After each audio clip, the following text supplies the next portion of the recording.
Hello everyone, আশা করি আপনারা সবাই ভালো আছেন। আজ আমরা তুরস্কের জনপ্রিয় হরর মুভি সিক্কেন সিরিজের সপ্তম পার্ট সম্পর্কে জানবো। মুভির শুরুতে ব্ল্যাক মুন সম্পর্কে বলা হয় 19 বছর পর পর এই ব্ল্যাক মুনের দেখা পাওয়া যায়, আর এই রাতে জুলমাত নামের এক ধরনের কালো জাদু করা হয়, যেটা খুবই ভয়ানক একটা জাদু। এইসব কথা হীরা নামের একজন মহিলা মিরাল নামের আরেকজন মহিলাকে বলছিল। মিরাল তার স্বামী ও ছেলে হত্যার প্রতিশোধ নিতে হীরার কাছে সাহায্য চায়। হীরা বলে, জুলমাত রিচুয়াল করার জন্য তোমাকে একটা ছোট বাচ্চা স্যাক্রিফাইস করতে হবে। বাচ্চাটিকে জীবিত দাফন করার মাধ্যমে রিচুয়াল সম্পন্ন হয়। তখন মিরাল মেহমেদ নামের একটা বাচ্চাকে কথার জালে ফাঁসিয়ে রিচুয়াল করার জায়গায় নিয়ে আসে, আর তাকে বেঁধে রিচুয়াল করা শুরু করে। রিচুয়াল করার সাথে সাথে মেহমেদ ছটফট করতে থাকে, আর তখনই জুলমাত জিন মেহমেদকে পুরোপুরি নিজের কন্ট্রোলে নিয়ে নেয়।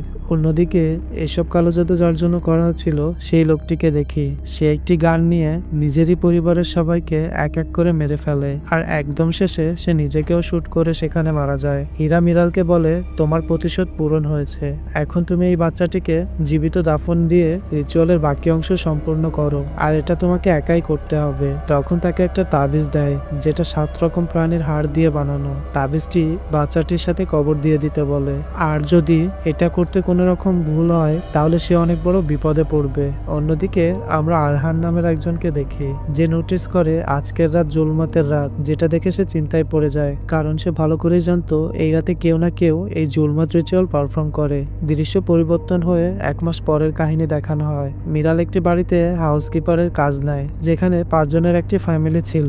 রিসেন্টলি তারা এই বাড়িতে শিফট করেছে। ফ্যামিলির প্রধান কামাল, যে একজন ডাক্তার, আর কিছু সমস্যার কারণে তাকে সেটা ছাড়তে হয়। তার স্ত্রী আরজু, তাদের বড় মেয়ে সেরাফ, ছোট মেয়ে রিয়া, আর কামালের মা লীলা, তারা এই 5 জন মিলেই এই বাড়িটিতে থাকে। আরজু মিরালকে ঘরের কাজ করার পাশাপাশি রিয়া আর তার শাশুড়ির দিকে খেয়াল রাখতে বলে। কিছুদিন আগেই রিয়ার ট্রিটমেন্ট করা হয়েছে, আর তার শাশুড়ি সবকিছু ভুলে যায়, তাই তাদের দুজনের দিকে একটু বেশি খেয়াল রাখতে বলে। তখন সেখানে রিয়া আসে, আর মিরালকে একটি ক্যান্ডি দিয়ে সোজা তার দাদির রুমে যায়। রিয়াকে দেখতেই লীলা বলতে শুরু করে, আমার রুম থেকে বের হয়ে যাও, তুমি আমার নাতনি না, কামাল তোমাকে অন্য কেউ বানিয়ে দিয়েছে। রাতে যখন মিরাল লীলাকে খাবার খাওয়াতে আসে, তখনও সে তাকে এইসব আজব আজব কথা বলতে থাকে। সে বলে, উপরে আমার নাতনি থাকে, তাকে নিষেধ করে দিবে সে যেন আমার রুমে না আসে। সে এখন আর আমার নাতনি নেই, কামাল তাকে অন্য কিছু বানিয়ে দিয়েছে। আর এসব বলে সে মিরালকেও সেখান থেকে তাড়িয়ে দেয়। অন্যদিকে সেরাপ মন খারাপ করে বসে আছে, কারণ নতুন জায়গায় আসার কারণে সে তার বন্ধুদের সাথে আর যোগাযোগ করতে পারছে না। সে রিয়াকে বলে, তুমি অনেক ভালো আছো, তোমার কোনো বন্ধু নেই। আমি যদি তোমার মতো ছোট থাকতাম তাহলে কতই না ভালো হতো। তখন রিয়া বলে, তুমি আমার জায়গায় থাকলে তোমার অবস্থা আরো খারাপ হয়ে যেত, আমার জায়গায় তোমার আসা উচিত না। বাইরে দাঁড়িয়ে আরজু তাদের কথা শুনছিল। সে কামালকে যেয়ে বলে, সিরাপ নতুন বাসাতে নিজেকে মানিয়ে নিতে পারছে না। কামাল বলে, কিছুটা সময় যেতে দাও, দেখবে সব ঠিক হয়ে গেছে। যখন নতুন নতুন বন্ধু বানাবে তখন আর তার মন খারাপ থাকবে না। তাছাড়া আমিও বড় এক হসপিটালে কাজ খুঁজতেছি। তখন আরজু বলে, আমি তো ভেবেছি তুমি আর কাজ করবে না, তুমি যদি এখন আবার ডাক্তারি করতে চাও তাহলে ওইখান থেকে কেন ছেড়েছিলে? কামাল বলে, আমার একটু বিরতির দরকার ছিল, কিছুটা সময় নিজেকে দেওয়ার জন্য। অন্য রুমে মিরাল তার পরিবারের ছবি দেখে তাদের কথা মনে করছিল, আর তখনই ফ্ল্যাশব্যাক দেখানো হয়। তার স্বামী ও ছেলেকে যে গুলি করে মেরেছে সে আর কেউ নয়, তার স্বামীর বড় ভাই ছিল। জায়গা জমির সমস্যার কারণে নিজের ভাই আর ভাইপোকে গুলি করে মেরে ফেলে, আর এর বদলায় মিরাল কালো জাদুর মাধ্যমে নিয়েছে। তখন তার মৃত ছেলে সেখানে আসে, আর তাকে বলে, তুমি এখনো পর্যন্ত তোমার প্রমিস পূরণ করনি। পরক্ষণে সেখানে জুলমাত জিন মেহমেতের রূপ ধরে এসে মিরালকে ভয় দেখাতে থাকে। অন্যদিকে কামালের সাথেও এমনটা হচ্ছিল। সে দেখে রিয়া বাথটাবে পড়ে আছে, আর পাশে তার মা রক্তাক্ত অবস্থায় দাঁড়িয়ে। লীলা কামালকে দেখে বারবার বলতে থাকে, এই রক্ত কার? কামাল দ্রুত রিয়াকে কোলে তুলে জ্ঞান ফেরানোর চেষ্টা করে। তখনই পাশ থেকে রিয়া আওয়াজ দেয়। কামাল দেখে রিয়া তার পাশেই দাঁড়িয়ে আছে, আর তার কোলের দিকে তাকাতেই মেহমেদকে দেখে, আর সে চিৎকার করে ওঠে। তখনই সে বুঝতে পারে এগুলো সব তার হ্যালুসিনেশন ছিল। অন্যদিকে সেরাপ রিয়ার কাছে জিজ্ঞেস করে, নতুন হাউসকিপার তোমার কেমন লেগেছে? রিয়া বলে, অনেক ভালো।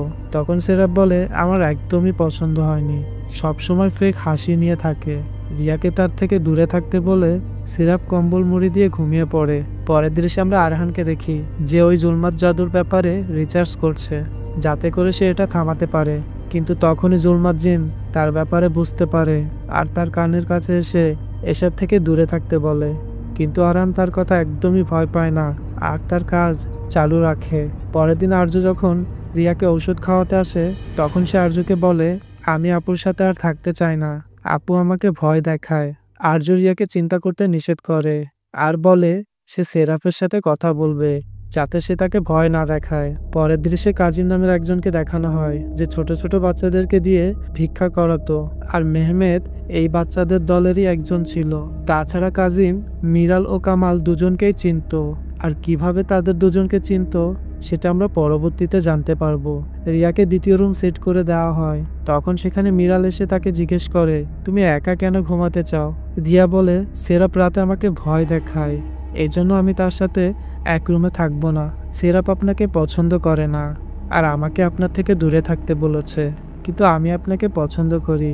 তখনই মিরাল রিয়াকে জড়িয়ে ধরে আর তাকে এসব নিয়ে ভাবতে নিষেধ করে। অন্যদিকে আমরা সেরাপকে শুয়ে থাকতে দেখি। তখন সেখানে রিয়া এসে তাকে বলে, আপু আমার ভয় লাগছে, আমি কি তোমার সাথে ঘুমাতে পারি? সেরাপ তাকে ডিস্টার্ব করতে মানা করে আর উঠে তার দিকে তাকাতেই অবাক হয়ে যায়। রিয়া পুরো রক্তাক্ত অবস্থায় তার সামনে দাঁড়িয়ে আছে। রিয়া তার উপর অ্যাটাক করতেই সেরাপের ঘুম ভেঙে যায়। সে বুঝতে পারে সে এতক্ষণ স্বপ্ন দেখছিল। রিয়া তাকে আবার আওয়াজ দেয়। সে বলছিল, আমার একা একা থাকতে অনেক ভয় লাগছে।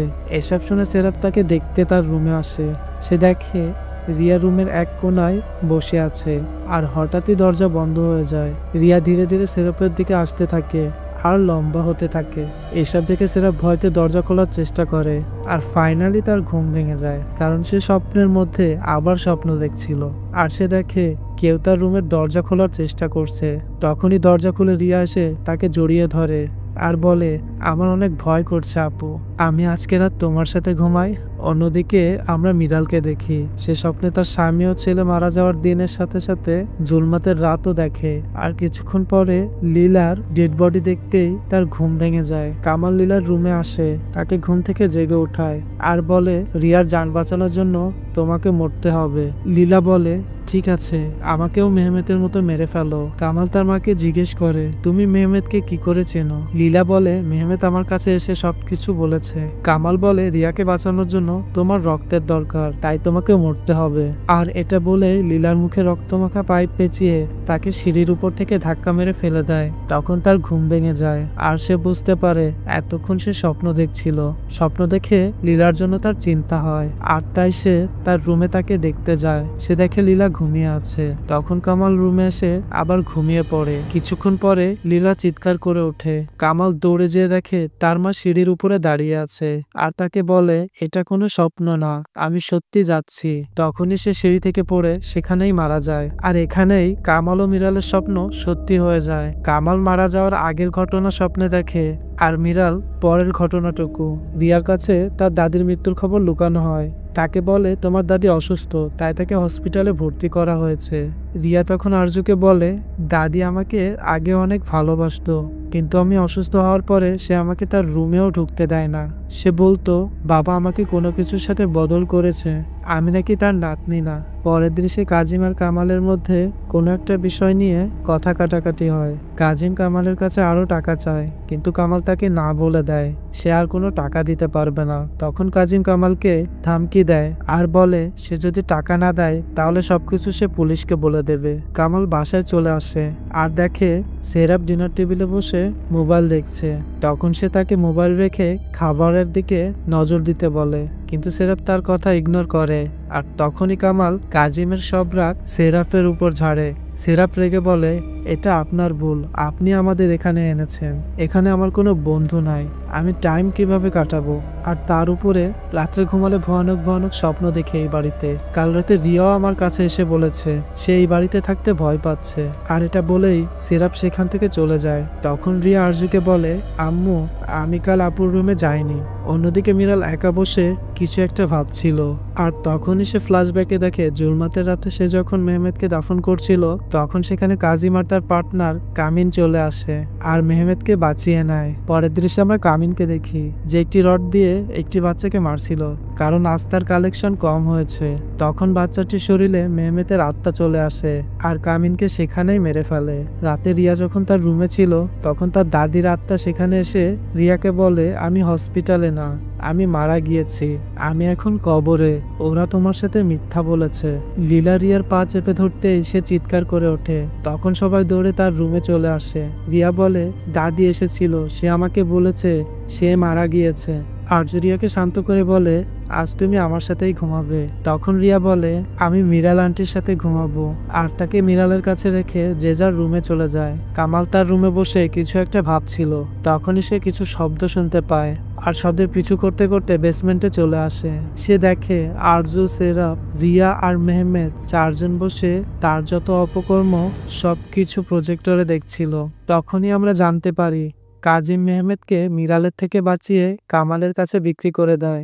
আসলে রিয়ার এনিমি নামের রোগ ছিল, তাকে কিছুদিন পর পর নতুন রক্ত দেওয়ার প্রয়োজন পড়ত আর মেহমেদের সাথে রিয়ার ব্লাড গ্রুপ মিলে যায়। এজন্য কামাল মেহমেদকে কাজিমের কাছ থেকে কিনে নেয়। কিন্তু এখানে কামাল একটা ভুল করে ফেলে, সে মেহমেদের শরীরের সব রক্ত রিয়ার শরীরে দিয়ে দেয় আর এজন্যই মেহমেদ মারা যায়। কিন্তু মেহমেদের শরীরে তো কোনো মানুষের রক্ত ছিল না, সেটা ছিল জুলমাত জিনের রক্ত। আর মেহমেদের রক্ত রিয়ার শরীরে নেওয়ার পর থেকেই তাদের পরিবারের সাথে আজব আজব ঘটনা হতে থাকে, যেটা মূলত জুলমাত জিন করছিল।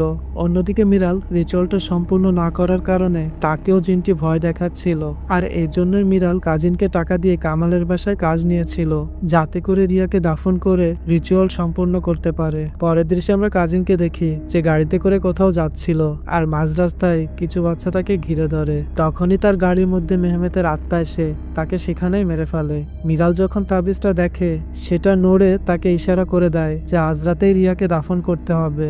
অন্যদিকে জুলমাত জিন আরজুকে প্রসেস করে সোজা সেরাফের রুমে আসে আর তার মুখে হাত ঢুকিয়ে তাকেও প্রসেস করে ফেলে। মিরাল রিয়ার রুমে যায় আর তাকে একটি গেম খেলার কথা বলে দাফন করার জায়গায় নিয়ে আসে। অন্যদিকে আরানও বুঝে যায় যে আজ রাতে জুলমাত জিন তার তাণ্ডব চালাবে আর তাই সে জুলমাত জিনকে অনুসরণ করে রিয়ার বাসায় চলে আসে। সে রুমে ঢুকতেই দেখে আরজু আর সেরাফকে জুলমাত জিন প্রসেস করে রেখেছে। তখন সে তাদের দুজনের উপর এক্সরসিজম শুরু করে। মিরালও রিয়াকে দাফন করতে থাকে। আরহান জুলমাত জিনের সাথে লড়াই করে তাদেরকে প্রসেস মুক্ত করে আর মিরালের কাছে তার ছেলে আসে আর তাকে দেখে সেও বুঝতে পারে যে এই অভিশাপ থেকে তারা মুক্ত হয়ে গেছে। তখন সে রিয়াকে কবর থেকে উঠিয়ে বলে, গেম শেষ, চলো আমরা বাসায় যাই। আর শেষে আমরা দেখি আরজু, রিয়া, সেরাপ, মিরাল সবাই একসাথে হাসি খুশি রয়েছে। আর এখানেই কামালের বিষয় আরেকটা সত্য জানতে পারি, অসুস্থ মূলত কামাল ছিল, রিয়ার কোনো সমস্যাই ছিল না। কামাল এবিপি সিনড্রোম রোগে আক্রান্ত ছিল। এটা এক ধরনের মানসিক রোগ, যেটা থাকলে তার আশেপাশে থাকা সুস্থ মানুষদেরকে অসুস্থ ভাবতে শুরু করে। আর কামাল যেহেতু ডাক্তার ছিল তাই সে তার ছোট মেয়েকে অসুস্থ মনে করে তার চিকিৎসা করে আর তার এই পাগলামের জন্য মেহমেদের জানও চলে যায়। এইসব ঘটনার পর কামাল পুরোপুরি পাগল হয়ে যায় আর আরজু তাকে সুস্থ করার জন্য রিহাবে পাঠিয়ে দেয়। তো বন্ধুরা, মুভিটা কেমন লাগলো অবশ্যই কমেন্ট করে জানাবেন। আর যদি ভালো লাগে তাহলে চ্যানেলটা সাবস্ক্রাইব করে রাখতে পারেন।